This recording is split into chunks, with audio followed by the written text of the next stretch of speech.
Students, now we shall discuss the process of transcription in eukaryotes and prokaryotes separately. First of all, we shall discuss the process of transcription in prokaryotes.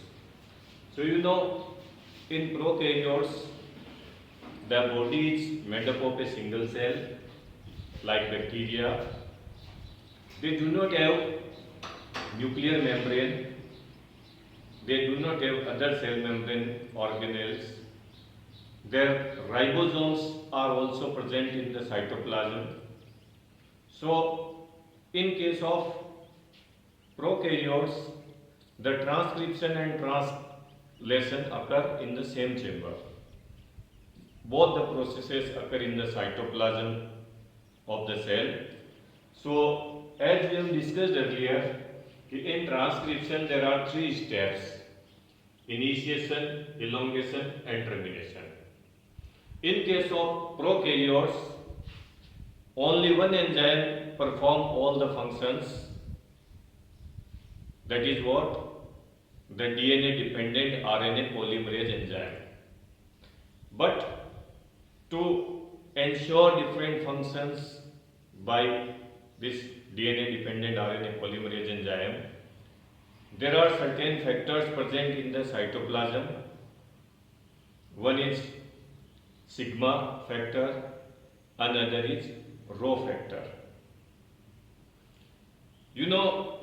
The genes are of many types, like the gene which has only one structural component or which code for a single protein is called a monocystonic gene. On the other hand, the gene which code for multiple protein is called a polycystonic gene. But in prokaryotic, the genes are monocystonic. It only code for a single protein. So in initiation what will happen? If first of all this sigma factor will bind with RNA polymerase enzyme and it will activate, and then this RNA polymerase enzyme will attach on the replication fork which will be formed by opening of the DNA helix. So this process is called initiation. After this process, what happens? The RNA polymerase enzyme, it binds the ribonucleotides one after another and forms RNA. It synthesizes a chain of RNA. So this process is called elongation. When the synthesis of particular RNA is complete, that time there is a region called terminator. So here this rho factor binds with RNA polymerase enzyme and it separates the RNA polymerase from the DNA helix. And in the same time, a nascent newly formed RNA is separated and it comes out in cytoplasm. Now this RNA will take part in translation process.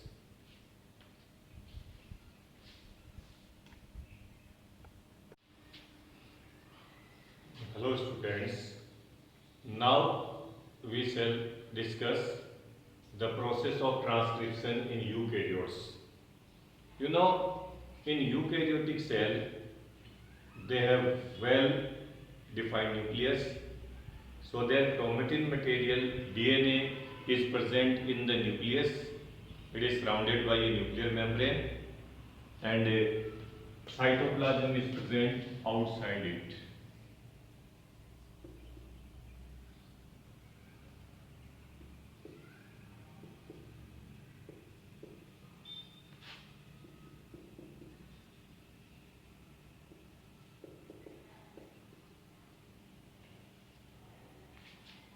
And ribosomes are present in cytoplasm. So the RNA synthesis takes place inside the nucleus. So in eukaryotes there are some complications. In prokaryotes only one enzyme is involved, that is DNA dependent RNA polymerase enzyme. But in case of eukaryotes, there are three different enzymes. They perform different functions. Like they are RNA polymerase first. This is responsible for synthesis of rRNA, that is ribosomal RNA.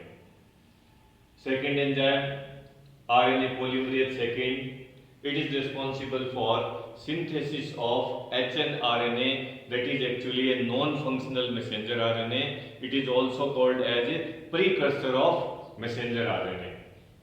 Why? Because it has some interrupting codes which has to be removed. Actually, the structural genes are separated by some interrupting non-coding sequences. These non-coding sequences are known as introns, and the coding sequences are called exons. So actually, in case of eukaryotes, the gene is polycistronic. A small fragment of structural genes are present. They are separated by introns. So, and the third one is a RNA polymerase third, which is responsible for synthesis of tRNA, that is transfer RNA, 5S rRNA, that is soluble ribosomal RNA, and snRNAs, small nuclear RNAs. They all help in protein synthesis later on. So in prokaryotic we have studied that there was no separate processes, all the processes occur in same chamber. But here actually in case of eukaryotes, three special processes occur during synthesis of mRNA, or we can say during transcription. So the first step after the synthesis of hnRNA, that is known as capping. So in this process, at 5' end of the hnRNA, methyl guanosine triphosphate is added and it activates it. Then second process is called splicing. In splicing, that non-coding sequences are removed and coding sequences are joined together. And the third step is called tailing. In this process, a polyadenylate tail is added. Nucleotide containing adenosine, they are added in large number. This process is called polyadenylation. So after this, all three processes, the mRNA become functional. Now this mRNA has to be transferred to the cytoplasm where protein synthesis occurs.